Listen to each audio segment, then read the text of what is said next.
Sidereal astrology has laid dormant in Western history for a long time, and I think it is about time we bring it back to its original glory. No matter how you might look at astrology, the first zodiac known to man was inherently sidereal, there is no question there. Yet, a lot of people do not know about this. Most regard astrology as originating in ancient Greece, Egypt, while the Greeks and the Egyptians in turn got their astrology from the Babylonians. I am here to teach you about this history, give you all the facts, so that you may be informed enough in order to make your own conclusions. My aim is to ground astrology, explain its cultural and scientific underpinnings, astronomy, in a way that becomes palpable also, and perhaps especially, for those that are more heavily invested in a rational outlook on life.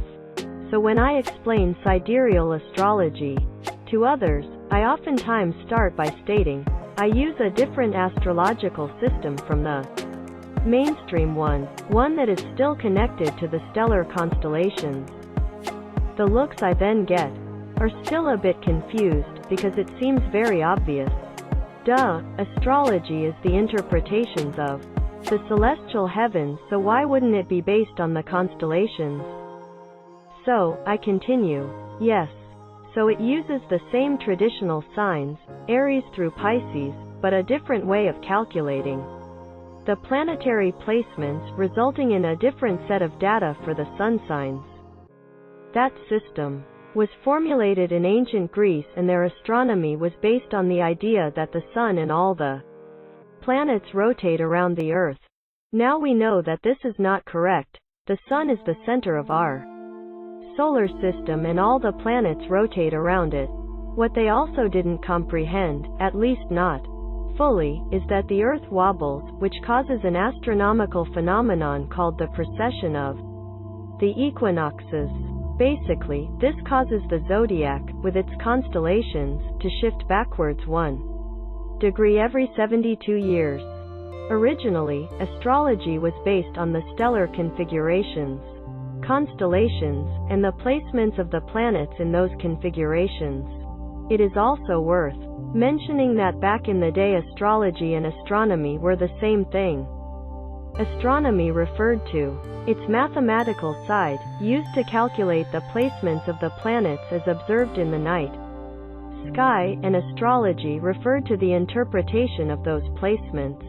In his book on the revolutions of the heavenly spheres, published in 1543, Copernicus acknowledged the precession of the equinoxes, stating, "From Ptolemy to us the precession of the equinoxes amounts to almost 21 degrees."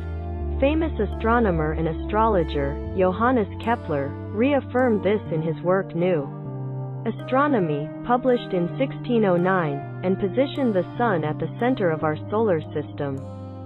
This stirred the pot quite a lot, since the Church had elevated the Earth as the God-given center of the universe. It wasn't particularly jumping at the sound that they had been so very wrong. The truth eventually won, and Copernicus' theories were accepted into the scientific worldview, revolutionizing astronomy. Astrology wasn't so lucky, it got attacked from two sides, science and religion. There had always been scientifically motivated skeptics who did not believe in the astrological side of astronomy, and now that the Hellenistic foundations of astrology got crushed, astrologers were left in a rather disadvantaged place to defend themselves. Moreover, astrology had always been on shaky grounds with the Church, as it was often seen as astral magic, and we know how the Church liked to combat the practice of magic and witchcraft back in the day. Think of burning stakes and gruesome witch hunts. Now that astrology got disproven, as it were, they had no interest in keeping it alive. Long story short, astrology died by public execution and lived on in the shadows of Western history. It lost its academic status and was banished to the private spheres. Astronomers such as Galileo and Kepler tried to fight for a reform, but this never materialized during their time. Kepler abandoned the use of the signs and focused primarily on the aspects in astrology, which meant that he looked solely at how planets were placed in respect of each other.